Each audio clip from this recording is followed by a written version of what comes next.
नमस्कार, आप देख रहे हैं एनबी न्यूज और मैं हूं आपके साथ योगेश पांडे। स्वागत है आपका दमदार समाचार लगातार में। खबरों का रुख करेंगे पूर्वी लद्दाख की वास्तविक नियंत्रण रेखा पर भारत चीन के बीच तनाव को कम करने के लिए दोनों तरफ से तैयारियां जारी हैं और तिब्बतियों से वफादारी की परीक्षा ले रहा है चीन, ऐसा कहा जा रहा है। और हर परिवार से एक सदस्य को सेना में शामिल कर रहा है। चीन के बीच तनाव को कम करने के लिए दोनों देशों के बीच लगातार बातचीत का दौर चल रहा है और इसके बावजूद चीन बीच बीच में चालबाजियों से बाज नहीं आता है। एलएसी पर पिछले एक साल में कई बार भारत से मुंह की खाने के बाद चीन ने अपने सैन्य तैनाती को मजबूत करने के लिए हर तिब्बती परिवार के लिए पीपुल्स लिबरेशन आर्मी में एक सदस्य भेजने अनिवार्य कर दिया है। सूत्रों ने बताया है कि तिब्बती युवाओं की वफादारी परीक्षा के बाद भर्ती की जा रही है। सूत्रों ने कहा है कि चीनी एलएसी पर अपनी उपस्थिति मजबूत करने के लिए हर संभव प्रयास कर रहे हैं, खासकर लद्दाख और अरुणाचल प्रदेश जैसे क्षेत्रों में। सरकारी सूत्रों ने बताया कि चीनी सेना ने तिब्बतियों के वफादार परिवारों से एक एक सदस्य को शामिल करने के लिए इस प्रोजेक्ट को शुरू किया है और इन्हें भारत के साथ लगती एलएसी सीमा पर स्थायी रूप से तैनात किया जाएगा।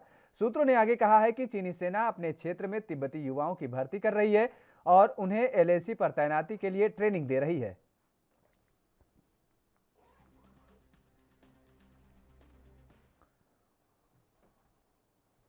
टोक्यो ओलंपिक में भारत का एक और मेडल पक्का हो गया है। अपना पहला ओलंपिक खेल रही लवलीना बोरगोहेन ने पूर्व विश्व चैंपियन चीनी ताइपे के नियम चिन चेन को हराकर सेमीफाइनल में प्रवेश के साथ टोक्यो ओलंपिक को मुक्केबाजी स्पर्धा में भारत का पदक पक्का कर दिया है, जिसे लेकर केंद्रीय खेल मंत्री अनुराग ठाकुर ने इस पर खुशी जाहिर करते हुए कहा है कि करोड़ों देशवासियों की शुभकामनाएं उनके साथ हैं और उम्मीद है कि वो गोल्ड लेकर ही स्वदेश लौटेंगे।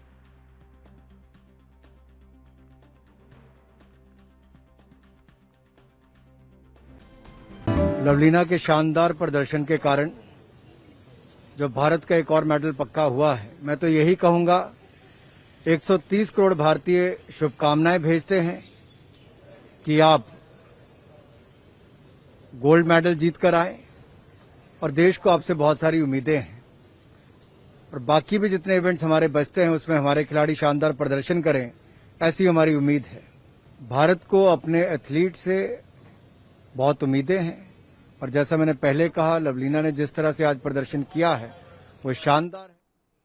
तो दिल्ली विधानसभा ने देश के डॉक्टरों को सामूहिक रूप से भारत रत्न देने की सिफारिश करते हुए शुक्रवार को एक प्रस्ताव पारित किया। इस प्रस्ताव में यह भी सिफारिश की गई है कि दिल्ली के डॉक्टरों और अर्ध चिकित्सक कर्मियों जिन्होंने कोविड-19 महामारी के दौरान अपनी सेवाएं दी हैं, उनको पद्म पुरस्कार के लिए चुना जाए। चर्चा के दौरान मुख्यमंत्री अरविंद केजरीवाल ने कहा है कि डॉक्टरों ने ऐसे वक्त में मरीजों की सेवा की जब उनके अपने परिवार के लोग भी उन्हें छूना नहीं चाहते थे।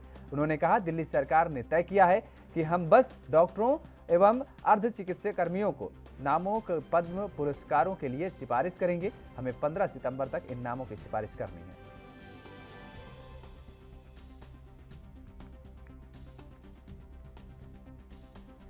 सेवा करते करते खुद को कोरोना हो गया और वो शहीद हो गए। तो आज दिल्ली विधानसभा ने प्रस्ताव पारित किया है कि भारतीय डॉक्टर को सामूहिक रूप से ये हमारा देश भारत रत्न दे।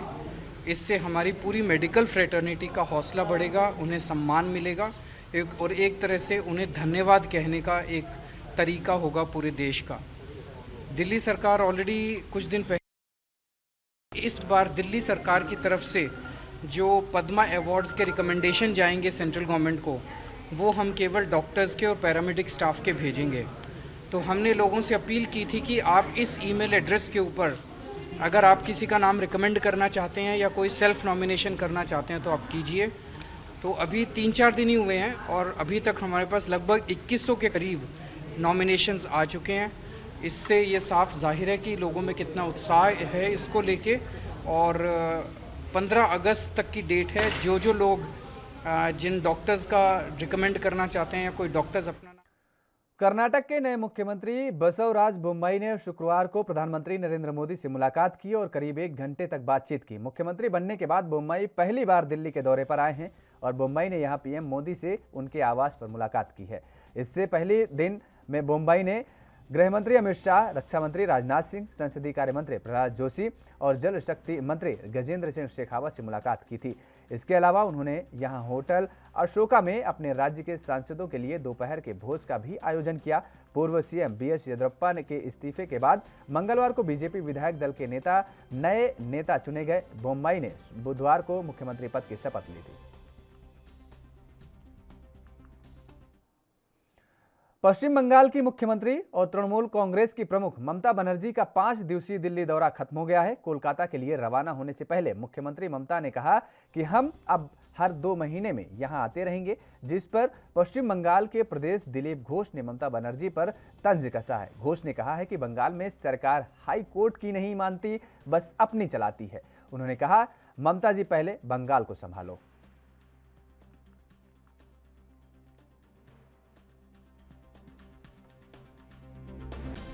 गणतंत्र बाँचाओ बंगला बाँचाओ, आज वो दिल्ली ला रहे हैं, क्योंकि डेमोक्रेसी बंगाल में ही है ही नहीं, और उनके चलते डेमोक्रेसी खतरे में है।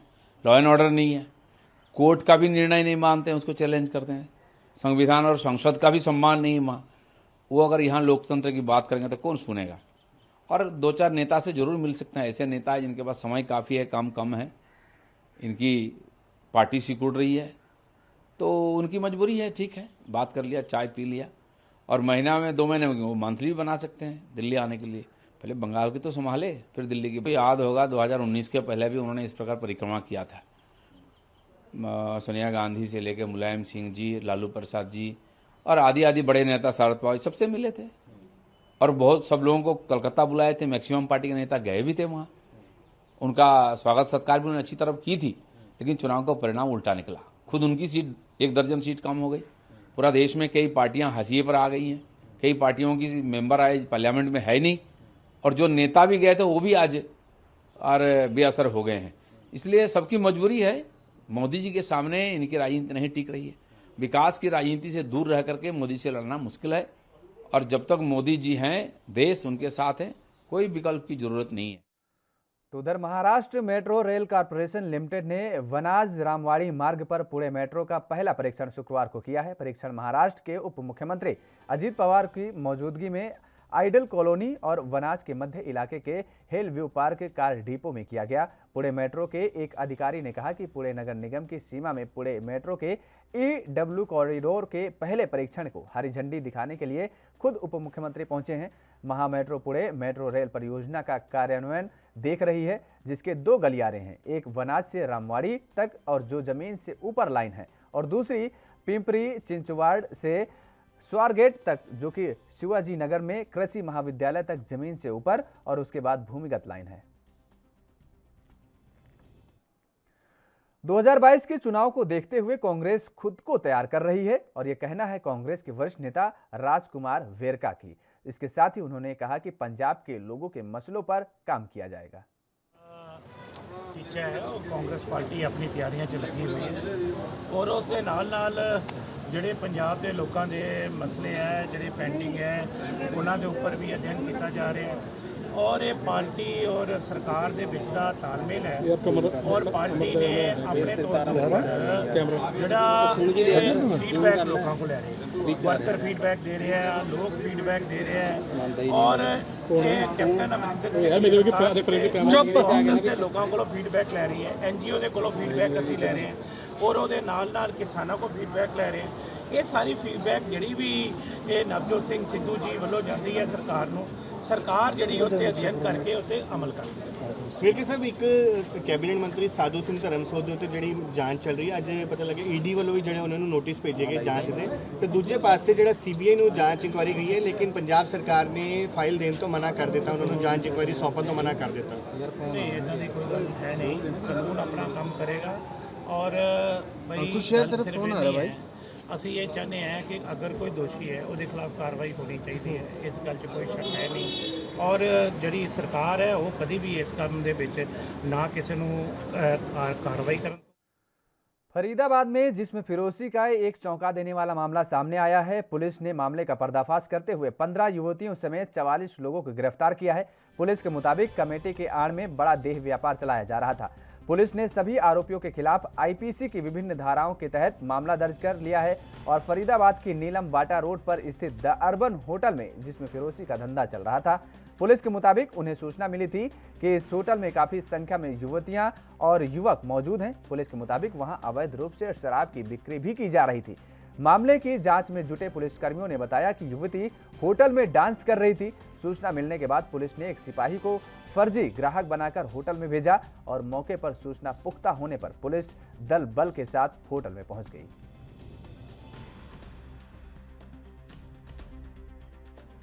ये हमें करीबन रात 10 बजे के आसपास इंफॉर्मेशन मिली थी कि 30-40 युवक और युवतियां एक यहाँ पे अपने होटल है दी अर्बन करके, उसके अंदर विदाउट मतलब परमिशन के, और वहाँ पे कई सारे गैर कानूनी काम चल रहे हैं।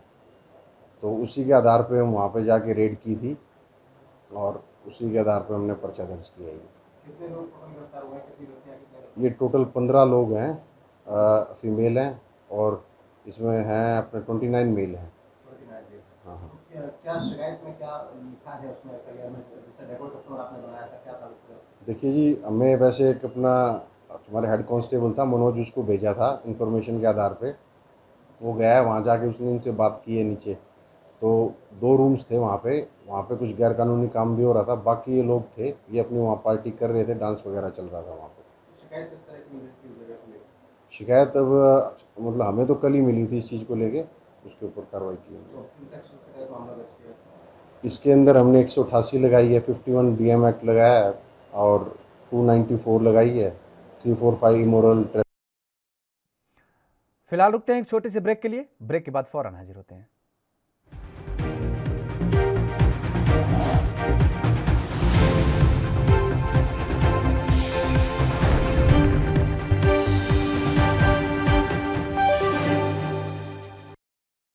ब्रेक के बाद एक बार फिर आप सभी का स्वागत है। दमदार समाचार लगातार में खबरों में आगे बढ़ेंगे। यूपी के मुरादाबाद में कुदरत के इलाके में प्रेमी के दोस्तों से तंग आकर एक युवती ने 40 फीट ऊंचे ओवरब्रिज से कूदकर आत्महत्या करने का प्रयास करने की घटना से क्षेत्र में हड़कंप मच गया है।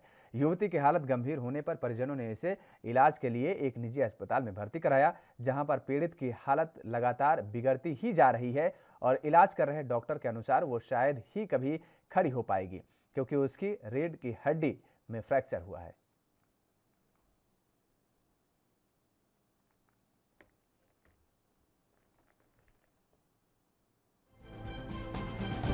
उसको अपर लंबर वर्टिब्रे का कोलैप्स है, जिसकी वजह से जो upper lower level of the spinal cord है वो कंप्रेस्ड है। उस कंप्रेशन की वजह से उसकी दोनों टांगे कमज़ोर हैं, जिसमें कि जान नहीं है। इसको पैराप्लेजिया बोलते हैं, जो कि वेज कोलैप्स की वजह से होता है। अमूमन ये चीज़ ऊंचाई से गिरने के बाद लगने वाली चोट के दरमियान होती है। क्या कंडीशन है उसकी? जिस हिसाब से उसमें कॉर्ड कंप्रेशन है, तो कॉर्ड कंप्रेशन बहुत अच्छी प्रोग्नोस्टिक फीचर्स के साथ नहीं है। मतलब उसमें जो आउटकम है उसके बारे में कुछ कहा नहीं जा सकता। इलाज के तौर पे दबाव हटाना अनिवार्य है, मतलब उसमें और कोई दूसरा ऑप्शन नहीं है। इलाज मतलब दबाव हटने के बाद उसमें कितनी जान आती है, कितनी नहीं आती है, ये चीज़ें नहीं कही। कुंदरकी में एक बालिका के द्वारा आत्महत्या का प्रयास किया गया है। इस संबंध में जिनके द्वारा उत्प्रेरित किया गया है और जिनके द्वारा इस घटना को अंजाम देने का प्रयास किया गया है, उनके विरुद्ध अभियोग पंजीकृत कर लिया गया है। उनकी गिरफ्तारी का प्रयास किया जा रहा है। बालिका अपने सहेली के घर गई थी और सहेली के भाई के द्वारा उसका फोटोग्राफ तैयार कर वायरल करने की धमकी दी गई, जिससे आहत होकर के उसके द्वारा यह कदम उठाया गया था। एमपी के बालाघाट में अब आर पार की लड़ाई का मूड बन चुका है। आंदोलनकारियों में शामिल परसवाड़ा ब्लॉक के कर्मियों ने अपनी मांगे मनवाने के लिए अनूठा तरीका निकाला है। कर्मियों ने नारेबाजी की और पकोड़े तलकर विरोध प्रकट किया है। रोजगार सहायक संघ के अध्यक्ष अनिल त्रिवेदी ने बताया कि पिछले 8 दिनों से वो हड़ताल पर हैं, किंतु सरकार और उनके नुमाइंदों की ओर से कोई प्रतिक्रिया देखने को नहीं मिली है। सरकार अपना काम कर रही है और हम अपना, यह हमारी अंतिम लड़ाई है, उन्होंने कहा।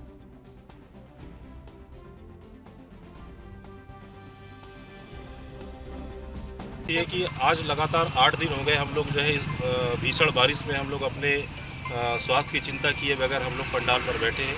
शासन प्रशासन की ओर से कोई भी व्यक्ति हमारी सुध लेने वाला नहीं है और ना ही सरकार हमारी बातों की ओर ध्यान दे रही है और ना ही किसी प्रकार का कोई क्रिया प्रतिक्रिया हो रही है। मजबूरन हमें आज जो है पकौड़े तल करके बेचना पड़ रहा है और आज हमको अर्धनग्न स्थिति में खड़े होकर के अपनी बात सरकार के समक्ष मीडिया के माध्यम से पहुंचाने का प्रयास। हाँ, इन लोगों की जो डिमांड्स हैं उनकी वजह से ये लोग हड़ताल पर हैं, तो कार्य तो प्रभावित हो रहा है और जैसे ये आएंगे वापस। तो हिमाचल प्रदेश के सिरमौर जिले में भारी भूस्खलन हुआ है। पावटा साहिब से रोहड़ जाने वाला नेशनल हाईवे 707 बड़वास के पास लगभग 50 से 100 मीटर तक पूरी सड़क धंसने से बाधित हो गया है।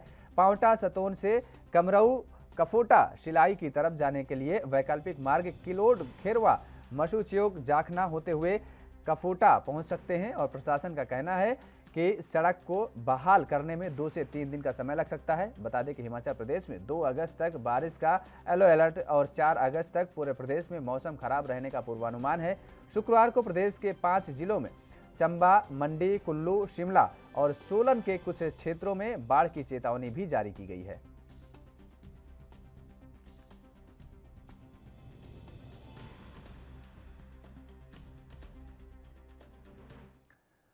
यूपी के श्रावस्ती में एक दर्दनाक हादसे की घटना सामने आई है। दरअसल मल्हीपुर थाना क्षेत्र के बगमरी गांव में तेज रफ्तार से आ रहे ट्रैक्टर ट्रॉली ने बाइक सवार चाचा भतीजे को रौंद दिया। इस दर्दनाक हादसे में दर्दनाक दोनों चाचा भतीजों की मौके पर ही मौत हो गई, तो एक महिला गंभीर रूप से घायल भी हो गई है। मामले की सूचना पर मौके पर पहुंची पुलिस ने दोनों के शवों को पोस्टमार्टम के लिए भेज दिया।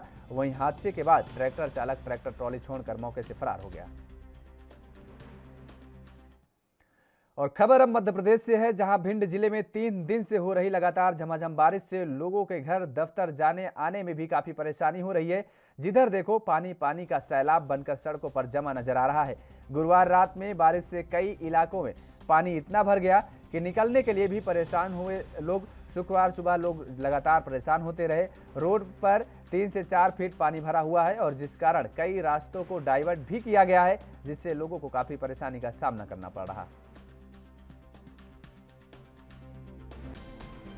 नगर परिषद अकोड़ा में काफ़ी दिनों से बारिश हो रही है। गलियों में पानी भरा हुआ है, जल भरा हुआ है कि काफ़ी लोगों को आने जाने में प्रॉब्लम हो रही है। घरों में आ रहे हैं तो काफ़ी दूर दूर से चक्कर मार के घरों में आ रहे हैं। क्या नाम है तुम्हारा? प्रॉब्लम यही है, गलियों में आने जाने में प्रॉब्लम हो रही है कि आने जाने में सुबह शाम के टाइम पूजा करने भी जाते हैं तो मान ली दिक्कत होती है। गंदा हरियाणा के सहकारिता मंत्री डॉक्टर बनवारी लाल ने लोगों की समस्याएं सुनी और इस दौरान उन्होंने कहा कि सहकारी चीनी मिलों को घाटे से जल्द बाहर निकाला जाएगा। चीनी मिलों को घाटे से उबारने के लिए सरकार प्रतिबद्ध है और इस दिशा में विभिन्न चीनी मिलों द्वारा नए उत्पाद भी तैयार किए जा रहे हैं ताकि ज्यादा से ज्यादा बिक्री को बढ़ाया जा सके। डॉक्टर बनवारी लाल ने कहा कि जनता दरबार में हर कोई अपनी समस्या बेझिझक होकर रखें। प्राथमिकता के आधार पर उनका समाधान करने की दिशा में पहल की जाएगी। मैं जनता की समस्याओं को सुनने के लिए प्रतिबद्ध हूँ। लोगों ने जिस उम्मीद के साथ उन्हें क्षेत्र की जिम्मेवारी सौंपी है उसे पूरा करने के लिए मैं हर संभव प्रयास करूंगा। लोगों की समस्याओं के समाधान करने के लिए उनके दरवाजे हर वक्त खुले हैं।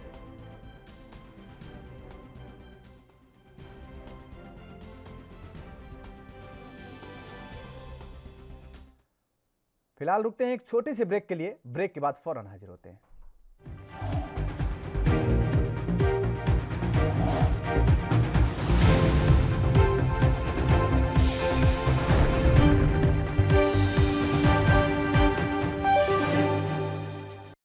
ब्रेक के बाद एक बार फिर आप सभी का स्वागत है। खबरों में आगे बढ़ेंगे। भारत सरकार द्वारा बनाई गई यूपी निगरानी समिति के अधिकारियों ने शुक्रवार को श्री कृष्ण जन्मभूमि की सुरक्षा को लेकर निरीक्षण किया। आज लखनऊ से आए एडीजी सुरक्षा विनोद कुमार सिंह ने और इसके साथ ही जन्मभूमि की सुरक्षा को मजबूत करने के लिए डीआईजी आगरा नवीन अरोड़ा, जिला अधिकारी नवनीत सिंह और चहल एसएसपी गौरव ग्रोवर ने कृष्ण जन्मभूमि की सुरक्षा का जायजा लिया। वहीं मीडिया से बातचीत में एडीजी सुरक्षा ने कहा कि यहां की सुरक्षा काफी मजबूत है, लेकिन उसे और ज्यादा मजबूत करने को लेकर अभी और तैयारियां की जा रही हैं।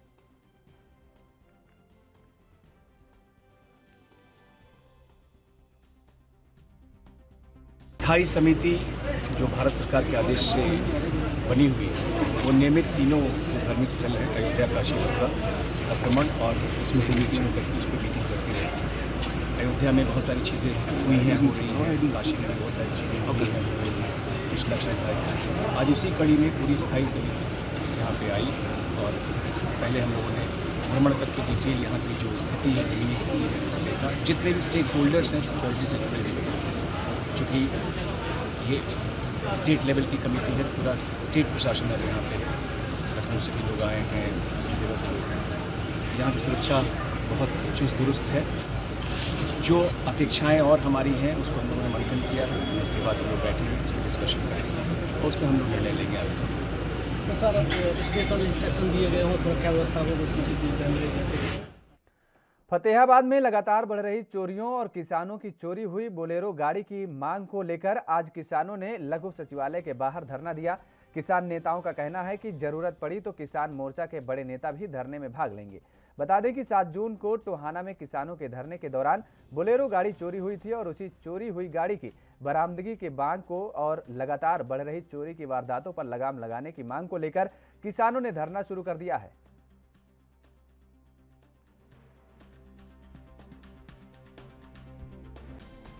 और जो चोर है वो प्रशासन की टच में है, क्योंकि जितने भी यहाँ चोरियाँ होती है उनको पता भी कौन चोरी करता है, कौन गाड़ी चोर है, कौन मोटरसाइकिल चोर है। हमारा फतेहाबाद के अंदर चोरी की घटनाएं रोज बढ़ रही। रात धांगड़ के अंदर 10 दुकानों के ताले टूटे और इन्होंने एक इनोवा गाड़ी और दे दी है, बोला ये 10 मिनट में आएंगे।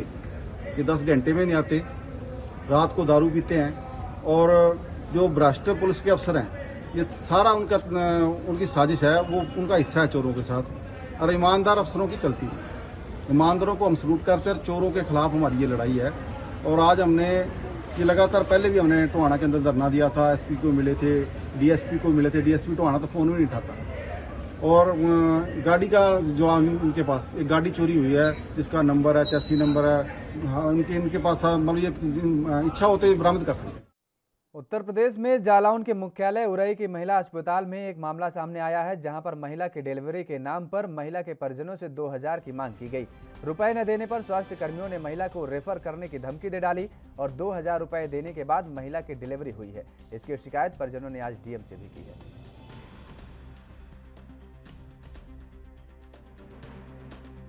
जैसे कि हम बात कर लें, सूबे के मुखिया योगी आदित्यनाथ लगातार प्रयास कर रहे हैं कि भ्रष्टाचार को खत्म किया जाए, तो वहीं जनपद जालौन के मुख्यालय उरई के महिला अस्पताल से एक मामला निकल कर आया है, जहां पर डिलीवरी कराने के नाम पर 2000 रुपये की मांग की जाती है। तो वहीं महिला के साथ आए हुए परिजन जब 2000 रुपये देने को मना कर देते हैं, तो वहाँ के कर्मचारी महिला को रेफर करने की धमकी देते हैं। तो वहीं परिजन 2000 रुपये देकर महिला की डिलीवरी कराते हैं।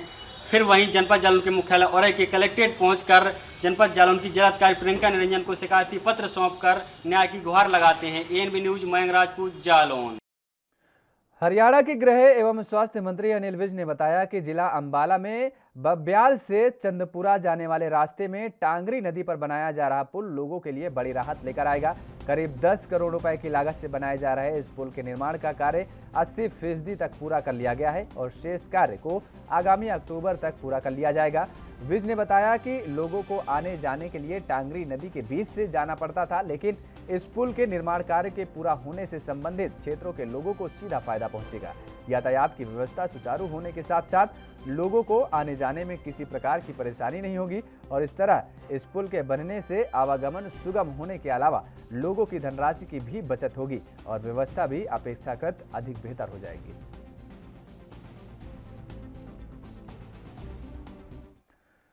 हरियाणा के फरीदाबाद में नेशनल हाईवे बल्लभगढ़ में गुड़गांव नहर पर बन रहे फ्लाईओवर के चलते पिछले लगभग 1 महीने से पूरा बल्लभगढ़ शहर ब्लॉक हुआ पड़ा है। इसकी वजह से न केवल बल्लभगढ़ बल्कि आसपास के दर्जनों गांवों और सेक्टरों के लाखों लोग परेशान हैं, क्योंकि बल्लभगढ़ में सेक्टर 3 का पुल तो प्रशासन ने तोड़कर उस पर नए पुल का निर्माण किया जा रहा है। इस वजह से हाईवे पर निकलने वाले लोग चावला कॉलोनी के गुड़गांव नहर पुल पर बने चावला कॉलोनी और सिही पुल का सहारा लेते हैं, जिस पर घंटों जाम में फंसना रहना पड़ता है।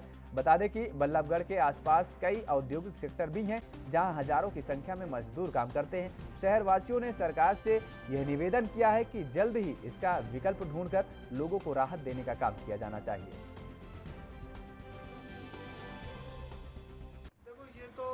ये जो यहाँ पे ये हमारी अनाज मंडी के सामने जो ये कट है, इसको बंद करना तो एक बिल्कुल ही नासमझी वाली बात है मेरे हिसाब से तो, क्योंकि यही कट आगे जाके जो ये अपना झारसैंतरी वाला पुल है, इससे आगे जेसीबी मोड़ से फिर वापस मुड़ना, जो काम यहाँ हो जाता वो वहाँ हो रहा है। बात तो वही है, उससे क्या फ़र्क। यहाँ से सारा शहर को ये 3 किलोमीटर का राउंड लगाना पड़ रहा है, तो इससे तो कोई हमारी समस्या तो बाहर है। बाकी जब तक ये पुल बन रहा है या इस तरह की कोई समस्या है तो या तो रेड लाइट का इंतजाम करे सरकार, प्रशासन, या 2-3 पुलिस वाले छोड़ दें, उनसे कर ले। वैसे तो अगर रेड लाइट का इंतजाम हो जाए तो वो सबसे अच्छा है, रेड लाइट यहाँ लग जाए तो उससे ज़्यादा वो रहेगा। पुलिस के भी 1-2 बंदे हैं, अब भी रहते हैं, जब भी हैं पुलिस की यहाँ चौकी सी है जो खोखा सा लगा है वो अब भी बैठते ही हैं।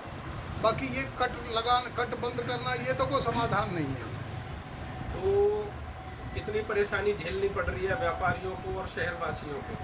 सारी परेशानी है जो भी, अगर मान लो अब हम यहाँ बल्लभगढ़ की मंडी में रहने वाले हैं, आड़ती हैं यहाँ, अगर हमें पेट्रोल भरवाने के लिए जाना तो 3 किलोमीटर का चक्कर लगा के जब जाएंगे हम, जबकि हमारे सामने पेट्रोल पंप है।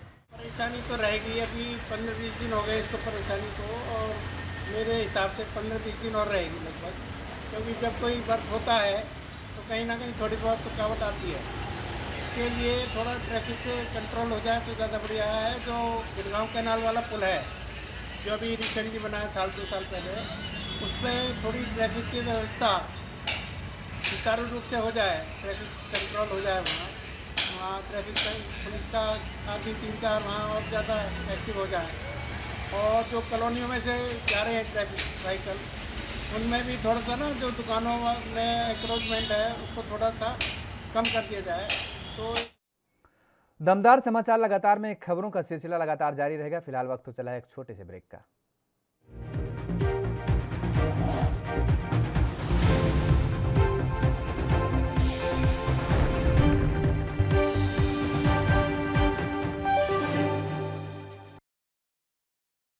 ब्रेक के बाद एक बार फिर आप सभी का स्वागत है। खबरों में आगे बढ़ेंगे। मांगों को लेकर एम्बुलेंस कर्मियों का चल रहा है धरना प्रदर्शन का कार्य बहिष्कार के चलते स्वास्थ्य सेवाएं बेपटरी हो गई हैं, और वहीं सरकार की सख्ती के बाद एम्बुलेंस कर्मी धरना समाप्त कर स्वास्थ्य केंद्रों पर पहुंच गए हैं और इमरजेंसी सेवाएं चालू हो गई हैं।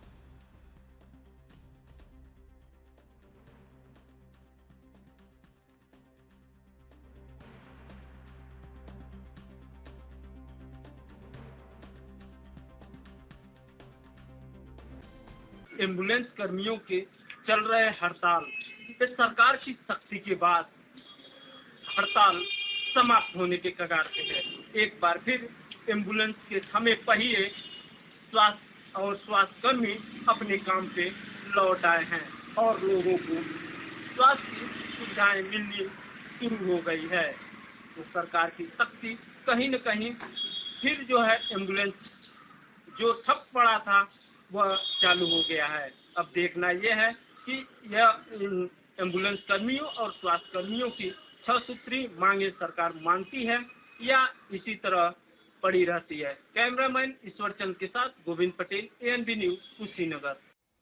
हरियाणा के परिवहन मंत्री मूलचंद शर्मा ने हिसार में अंतर्राष्ट्रीय स्तर के हवाई अड्डों का नामकरण महाराजा अग्रसेन के नाम पर करवाने पर मुख्यमंत्री मनोहर लाल का आभार जताते हुए कहा कि यह पूरे अग्रवाल समाज के लिए गर्व की बात है। उन्होंने कहा कि हरियाणा एक हरियाणवी के एक सिद्धांत पर चलते और मौजूदा राज्य सरकार ने क्षेत्रवाद और जातिवाद की संकीर्ण भावना से ऊपर उठकर पूरे प्रदेश का सम्मान विकास सुनिश्चित किया है। और मूलचंद शर्मा ने कहा कि राज्य सरकार की तरफ से इस हवाई अड्डे के निर्माण कार्य के लिए 946 करोड़ रुपए की राशि खर्च की जाएगी। उन्होंने कहा कि महाराजा अग्रसेन का बसाया गया अग्रोहा नगर हिसार से महज 20 किलोमीटर की दूरी पर है और अंतर्राष्ट्रीय हवाई अड्डे का नाम महाराजा अग्रसेन के नाम पर रखे जाने से अब अग्रोहा को भी अंतर्राष्ट्रीय पहचान मिलेगी। दिल्ली में वैक्सीनेशन अभियान लगातार जारी है और इसी कड़ी में छात्रों को वैक्सीन लगाई जा रही है। बता दें कि राजधानी में कोरोना की तीसरी लहर की संभावना को देखते हुए लगातार अभियान चलाया जा रहा है और लोगों को वैक्सीन लगवाने की अपील भी की जा रही है।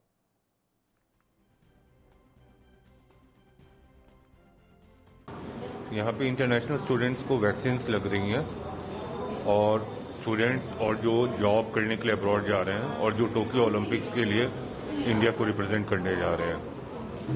हमारा ये 7th वीक चल रहा है वैक्सीनेशन का। वैक्सीनेशन की कोई शॉर्टेज नहीं है। यहाँ पे प्रतिदिन 200 से 250 लोगों तक को वैक्सीन लगती है और हमारा वैक्सीन बहुत सुचारू रूप से चल रहा है। यहाँ किसी भी चीज़ की कमी नहीं है, सारे इंफ्रास्ट्रक्चर अवेलेबल है। 3 कृषि कानूनों को रद्द करने की मांग को लेकर पिछले 8 महीनों से किसानों का आंदोलन चल रहा है और जिसकी वजह से दिल्ली जयपुर हाईवे स्थित जयसिंह खेड़ा बॉर्डर पर किसानों ने धरना दिया हुआ है। किसानों के धरने की वजह से राजस्थान के शाहजहांपुर से रेवाड़ी आने वाले सड़क मार्ग पर भारी वाहनों को डाइवर्ट किया गया है और भारी वाहनों के आवागमन से यह सड़क अब खस्ताहाल हो गई है। और यहाँ तक कि यह कहना भी गलत नहीं होगा कि सड़क में गड्ढे हैं या गड्ढों में सड़क। ग्रामीणों को यहाँ से निकलना अब दूभर हो चुका है। वह अपने मवेशियों को एक स्थान से दूसरे स्थान भी नहीं ले जा सकते हैं क्योंकि हर समय दुर्घटना का अंदेशा बना रहता है। रेवाड़ी के जाटूवास के ग्रामीणों ने रोष जताते हुए जिला प्रशासन से मांग की है कि वह इस समस्या से उन्हें जल्द निजात दिलाए, वरना उन्हें मजबूर रोड जाम करना पड़ेगा। ये किसान आंदोलन का जाम हो रहा है, उस वजह से गांव वाले रास्तों से घेर घेर के ले जा रहे हैं। गड्ढे गड्ढे हो रहे हैं, फंस जाती है गाड़ी, कहीं क्या होता है कहीं क्या होता है, परेशानी हो रही है। रात 8 बजे की गाड़ी अब तक यहाँ पहुँच रही है। 10 किलोमीटर के दायरे में कितने घंटे हो गए ये देखो। मारनी चाहिए सरकार को, ये नहीं फिर उसको हटाना चाहिए, कोई ना कोई समाधान तो होना चाहिए ना उसका। हाईवे तो चालू करो, ये फिर बंद करो तो फिर सारे ही रास्ते ब्लॉक कर दो, जिससे परेशानी इतना भुगतनी पड़ेगी। प्रशासन हमारी कोई सुनाई नहीं कर रहा है। हम 2-3 दफ़ा शिकायत कर चुके हैं और कई दफ़ा यहाँ से गाड़ियों का बहुत बुरा हाल हो जाता है। वे 5-5 हज़ार रुपया दे के गाड़ी निकलवाते हैं, तो पब्लिक का नुकसान क्यों करा रही है गवर्नमेंट? ये कम से कम गवर्नमेंट ये तो सोचे भाई पब्लिक का नुकसान तो नहीं हुई है, खड्डा तो कम से कम भरवा सके थे। खड्डा के मायने निकल ही नहीं सकते कुछ भी। 3-4 तो मोटरसाइकिल वाले पड़ चुके हैं यहाँ, लेडीज समेत। उनके हाथ पैर जो है उनके टूट चुके हैं यहाँ। और कई दफ़ा हम कह जो है खतरा ही खतरा है, सारा खड्डा देखो कितने गहरे खड्डे हैं उधर।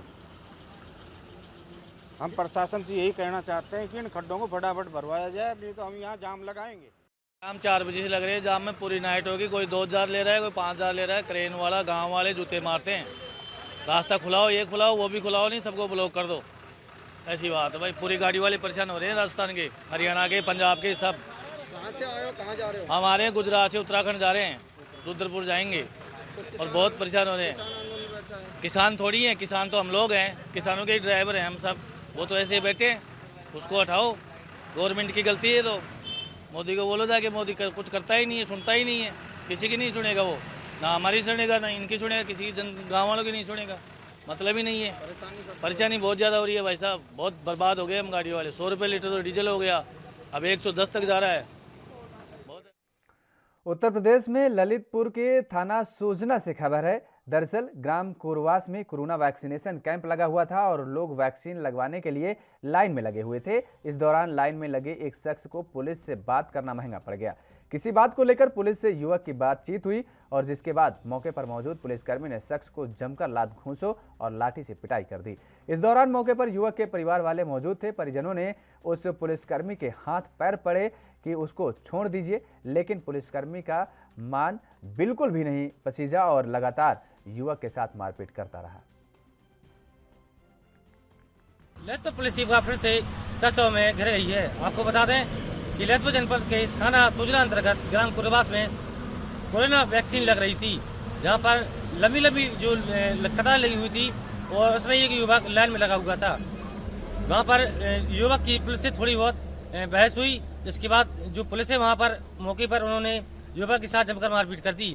वीडियो में साफ दिखाई दे रहा है कि युवक की किस बेरहमी से पिटाई की। इसमें जो युवक है उसके साथ लात घूसों और डंडों से खुलेआम जो पुलिसकर्मी हैं वहां पर उसकी पिटाई कर रहे हैं। तो वहीं जो योगी सरकार है लगातार पुलिस को कड़ी संदेश दे रही है कि हमारी सरकार की छवि किसी प्रकार से खराब न हो, लेकिन इसके बावजूद भी ललितपुर पुलिस इसकी योगी सरकार की मंशा पर पानी फेरने में लगी हुई है।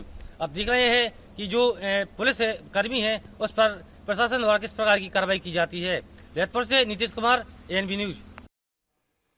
हरियाणा के शिक्षा मंत्री कंवरपाल ने कहा है कि केंद्र सरकार ने राष्ट्रीय शिक्षा नीति के 2030 तक लागू करने का लक्ष्य रखा है, लेकिन मुख्यमंत्री मनोहर लाल ने प्रदेश में से 2025 तक ही पूरी तरह से लागू करने की मंशा जाहिर की है।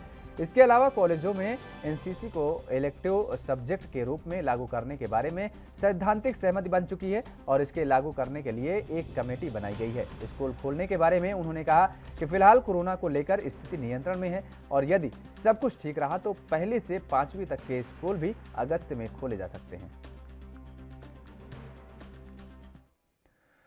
पंजाब के सरकारी कर्मचारियों की तरफ से जिस तरह से लंबे समय से पे कमीशन की रिपोर्ट को लेकर विरोध प्रदर्शन किया जा रहा है, उसमें अब मामले का हल निकलता हुआ नजर आ रहा है। दरअसल क्योंकि आज सरकार के मंत्रियों और अधिकारियों के साथ कर्मचारियों की बैठक हुई थी और इस बैठक में सरकार की ओर से कहा गया कि जो फार्मूला वो चाहते हैं उस फार्मूले और सरकार के फार्मूले के बीच का रास्ता निकाला जाएगा, जिस पर मुख्यमंत्री कैप्टन अमरिंदर सिंह कोई बड़ा ऐलान कर सकते हैं। और इसके साथ ही रुख करेंगे अगली खबर का। हरियाणा में फाइनली जब पे कमीशन आया तो पहले मुलाजिमों को लगा था कि खुशी मिलेगी, पर जो पे कमीशन आया उससे हम कहें मुलाजिमों को काफ़ी ज़्यादा रोष देखने को मिला था। हमारे साथ मुलाजिम यूनियन के जगजीत जी आई, उनसे जानते हैं कि पहले रोष क्यों था, फिर अब क्या कोई सहमति बनती हुई नजर आ रही है। नमस्कार सर। नमस्कार जी। ਵੀਰ ਜੀ ਇਸ ਤਰ੍ਹਾਂ ਹੈ ਕਿ ਅਸੀਂ ਪੂਰੇ 15 ਸਾਲ ਤੋਂ ਇਹਦੀ ਵੇਟ ਕਰ ਰਹੇ ਹਾਂ। 15 ਸਾਲ ਤੋਂ ਵੇਟ ਕਰ ਰਹੇ ਹਾਂ ਕਿ ਸਾਡੀ ਪੇ ਕਦੋਂ ਵਧੇਗੀ। ਸੈਂਟਰ ਨੇ ਹੁਣ ਪਿੱਛੇ ਜੇ 5-7 ਦਿਨ ਪਹਿਲਾਂ ਵੀ 11% ਡੀਏ ਐਲਾਨ ਕਰ ਦਿੱਤਾ। ਸਾਡਾ ਡੀਏ ਫਰੀਜ਼ ਕੀਤੇ ਨੂੰ ਕਮ ਸੇ ਕਮ 4 ਸਾਲ ਹੋ ਚੱਲੇ। ਹਰੇਕ ਮੁਲਾਜ਼ਮ ਜਦੋਂ ਕੋਈ ਸਕਿੱਲ ਨਾਲ ਪੜ੍ਹ ਕੇ ਆਉਂਦਾ ਹੈ, ਜਦੋਂ ਕੋਈ ਡਿਪਲੋਮਾ ਕਰਕੇ ਆਉਂਦਾ, ਕੋਈ ਡਿਗਰੀ ਕਰਕੇ ਆਉਂਦਾ ਹੈ, ਤਾਂ ਉਹ ਚਾਹੁੰਦਾ ਹੈ ਕਿ ਮੇਰੀ ਤਨਖਾਹ, ਮੇਰੀ ਇਨਕਰੀਮੈਂਟ, ਮੇਰਾ ਡੀਏ ਕੁਝ ਨਾ ਕੁਝ ਵਧੇ। ਜੇ ਸਾਡੇ 4-4 ਸਾਲ ਕੁਝ ਨਹੀਂ ਵਧਾਉਣਾ ਤਾਂ ਸਰਕਾਰਾਂ ਦੇ ਪ੍ਰਤੀ ਰੋਸ਼ ਫਿਰ ਪੈਦਾ ਹੋ ਜਾਂਦਾ ਹੈ। ਇਸ ਕਰਕੇ ਸਾਨੂੰ ਹੁਣ ਜੇ ਪੇ ਕਮਿਸ਼ਨ ਦਿੱਤਾ 15 ਸਾਲ ਬਾਅਦ, ਤਾਂ ਉਹ ਵੀ ਜਿਸ ਤਰ੍ਹਾਂ ਪੰਜਾਬੀ 'ਚ ਬੋਲਦੇ ਨੇ ਕਿ ਖੀਰ ਤੇ ਸਵਾਹ ਪਾ ਕੇ ਦੇਣ ਵਾਲੀ ਗੱਲ ਆ, ਉਹ ਸਾਨੂੰ ਉਹ ਦੇ ਦਿੱਤੀ ਹੈ ਜੀ। मतलब कि जो चीज़ मांग रहे हो दे दी, पर उसमें गड़बड़ कर दी एक तरह से, अगर हम कहें तो। बिल्कुल बिल्कुल बिल्कुल जी। अगर जो पंजाबी मैंने सुनेगा उन्होंने पता लगता है कि हाँ मैंने खीर तो मांगी थी लेकिन उसमें स्वाद डाल के दे दी कि ले खा लो, ना हम खा सकते हैं ना छोड़ सकते हैं।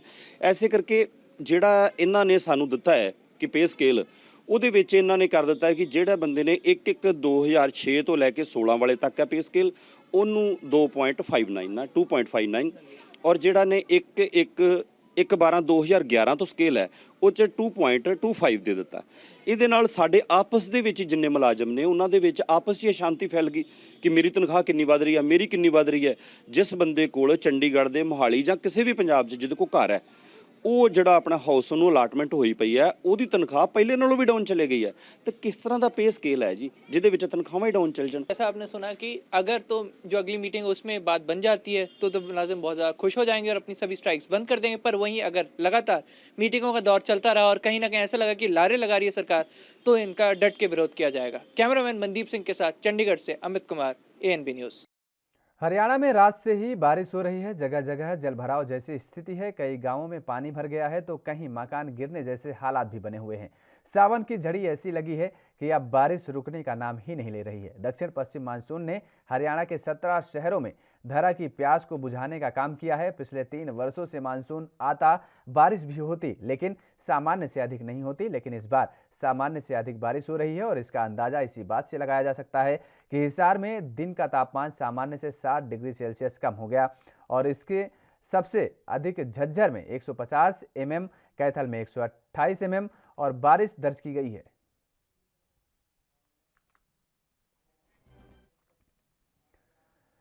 फतेहाबाद में लगातार रात से हो रही बारिश के कारण एक मकान की छत भरभरा कर गिर गई और वहीं मकान के आगे दुकानें भी बनी हुई थी। लगातार हो रही बारिश के कारण छत नीचे आ गिरी। हालांकि गनीमत ये रही कि इससे जानमाल का कोई नुकसान नहीं हुआ।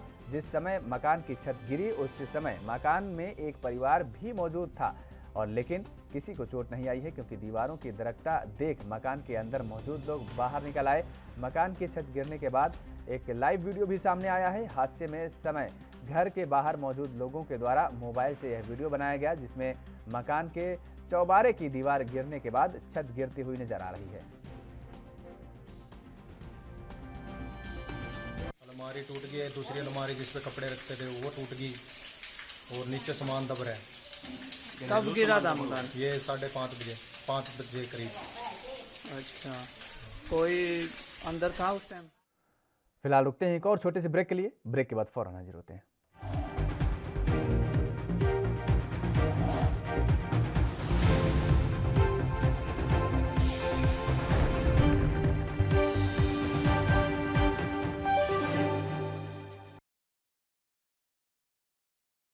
ब्रेक के बाद एक बार फिर रुक करेंगे खबरों का। यूपी के कानपुर कमिश्नरेट पुलिस को बड़ी सफलता हासिल हुई है। दरअसल नौबस्ता थाना क्षेत्र के एक घर में अंतर्राष्ट्रीय कॉल सेंटर चलाया जा रहा था और जिससे होम लोन दिलाने के नाम पर यूएस के लोगों को लाखों रुपए की ठगी की जा रही थी। गौरतलब है कि अंतर्राष्ट्रीय कॉल सेंटर से वीआईपी कॉल से यूएस के नागरिकों से फ्रॉड कर रहे थे और बिटकॉइन, अमेजॉन और वॉलमार्ट से यूएस के लोगों से पेमेंट लिया जा रहा था। बता दें कि गिरफ्तार दोनों आरोपी यूएस की भाषा बोलने में पूरी तरह से माहिर हैं।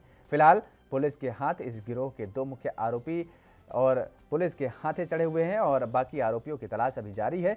वहीं पुलिस को दोनों आरोपियों से लैपटॉप और 2 लाख यूएस के लोगों का डेटा बरामद हुआ है। ये थाना नौबस्ता में हंसपुरम एरिया में एक इंटरनेशनल कॉल सेंटर चल रहा था जो कि यूएस सिटीजन से होम लोन और पर्सनल लोन के नाम पे ठगी करते थे। और जो यूएस सिटीजन्स होते थे, लगभग इनके पास से हमें 2 लाख यूएस सिटीजन का डाटा मिला है, जिससे ये ठगी करते थे। लोन के लिए जो कॉल करते थे ये वीओआईपी कॉल्स होती थी। इनके लिए नोएडा का कोई वेंडर था, उसके माध्यम से ये कॉल करते थे और इनके सिस्टम्स में और मोबाइल में वो ऐप्स भी मिली हैं जिससे वीओआईपी कॉल की जाती हैं। जो इनका पेमेंट का तरीका होता था वो 3 तरह से इनको पेमेंट्स मिलती थी। एक तो गिफ्ट कार्ड की फॉर्म में, जो कि यूएस डॉलर्स में वहाँ का सिटीजन अमेजॉन, ईबे और अन्य कंपनियों के गिफ्ट कार्ड्स खरीद के इनको भेज देता था और उनको ये जो एनकैश करते थे ये वेंडर्स के माध्यम से करते थे। दूसरा जो पेमेंट का जो लेने का तरीका था वो वाया ट्रांसफ़र था, यूएस की किसी अकाउंट में ट्रांसफ़र करवा के और किसी एजेंट के माध्यम से ये पैसा मंगवाते थे। तीसरा जो था ये बिटकॉइन में भी पेमेंट्स लेते थे। इसके लिए इनके मोबाइल में जो बिटकॉइन क्रिप्टो।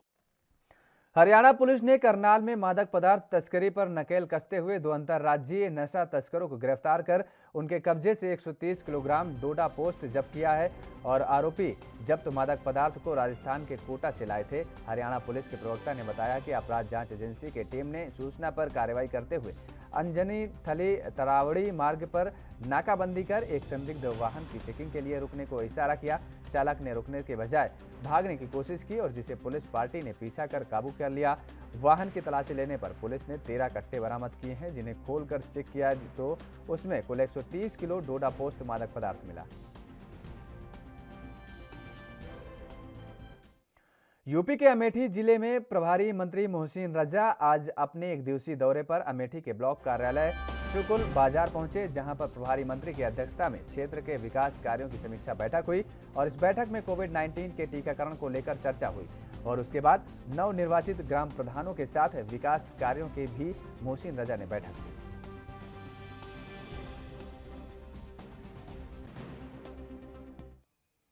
हरियाणा के फतेहाबाद में लगातार हो रही बारिश से शहर में बाढ़ जैसे हालात बन गए हैं। लगातार बारिश से लोगों के घरों और दुकानों में पानी भर चुका है, जिससे शहर की सड़कें तालाब में तब्दील हो गई हैं। कुछ लोग तालाब में तब्दील हो चुकी सड़क पर कुर्सी मेज रखकर चाय और बिस्किट खाते भी नजर आए।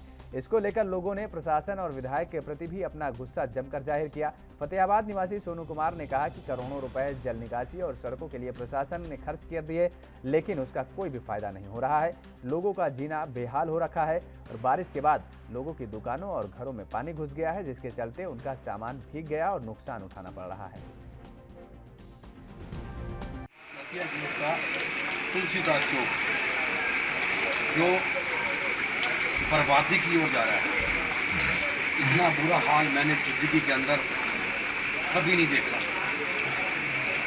प्रशासन ने 3 करोड़ रुपए लगाकर ये सड़क बनाई थी, पाइपें डाली गई, कोई हल नहीं निकला, बल्कि इससे भी ज़्यादा बुरा हाल इस सड़क का हो गया है, जिससे हम बर्बादी की ओर जा रहे हैं। दुकानें सारी डूब चुकी हैं, घर सारे डूब चुके हैं। हम अपनी झोली फैला रहे हैं सरकार के आगे, कुछ करो, इसका हल निकालो। पूरे फतेहाबाद का बुरा हाल है, एमसी कॉलोनी, जवाहर चौक सब डूबा पड़ा है। हटिया गेट का इतना बुरा हाल है कि आप सोच भी नहीं सकते। हम विधायक दूराराम जी से कहते हैं, उन भ्रष्ट अधिकारियों को, उन भ्रष्ट ठेकेदारों को जल्द से जल्द पकड़ो, उस सड़क का समाधान निकालो। ये तो लोग महेंद्रगढ़ की माजरा चुंगी के नजदीक घर से सामान चोरी कर भाग रहे एक युवक को कल लोगों ने पकड़ लिया और उसे उसके बाद उसकी पिटाई कर दी और इस बीच मामले की सूचना डायल 112 को पुलिस टीम को दी गई और इस पर तुरंत डायल 112 की पुलिस टीम मौके पर पहुंची और युवक को पकड़कर महेंद्रगढ़ सिटी थाना ले गई। थाना शहर महेंद्रगढ़ पुलिस ने आरोपित के खिलाफ चोरी के धाराओं के तहत मुकदमा दर्ज कर लिया है, गिरफ्तार कर लिया है। मुकदमा दर्ज करने के बाद और आरोपित की पहचान राजू वासी मोहन नगर कॉलोनी थानेसर कुरुक्षेत्र के रूप में हुई है। आरोपित को आज न्यायालय में पेश कर 1 दिन के पुलिस रिमांड पर लिया गया है। रिमांड के दौरान आरोपित से घटना में शामिल अन्य आरोपितों के बारे में पूछताछ की गई।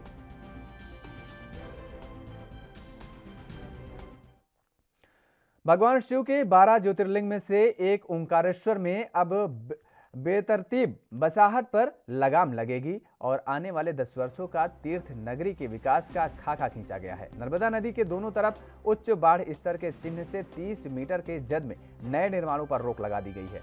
इस माह घोषित ओंकारेश्वर के मास्टर प्लान में गोंदहापुरा और मानधाता और दुकैया गांवों को शामिल किया गया है। मास्टर प्लान का निवेश क्षेत्र 1267 हेक्टेयर रखा गया है और वन क्षेत्र के लिए सबसे ज्यादा 687 हेक्टेयर भूमि का भूपयोग रखा गया है।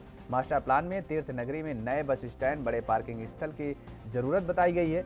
बता दें कि ओंकारेश्वर में हर साल लाखों श्रद्धालु दर्शन करने के लिए आते हैं और विशेष त्योहारों पर काफी श्रद्धालुओं की भीड़ भी होती है।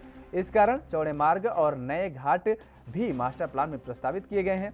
बड़ा मेला क्षेत्र और कचरे के निपटान के लिए ट्रेचिंग ग्राउंड भी ओंकारेश्वर में बनेगा। मानधाता पर्वत पर 30 मीटर से ज्यादा ऊंची आदि शंकराचार्य की प्रतिमा भी लगाई जानी है। मास्टर प्लान प्रकाशित करने से पहले प्रतिमा को लेकर संशोधन किया गया और जिसको अनुसार प्रतिमा के अलावा कोई अन्य निर्माण पर्वत पर नहीं हो सकेगा।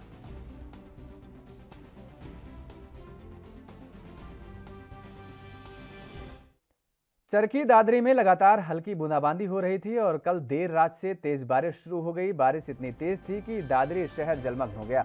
प्रशासन लगातार दावे कर रहा था कि पानी निकासी के पूरे प्रबंध कर दिए गए हैं, लेकिन वे प्रबंध बोने साबित हुए हैं। उपयुक्त निवास के बाहर भी पानी इकट्ठा हो गया तो आम शहर के हालात आप जान सकते हैं।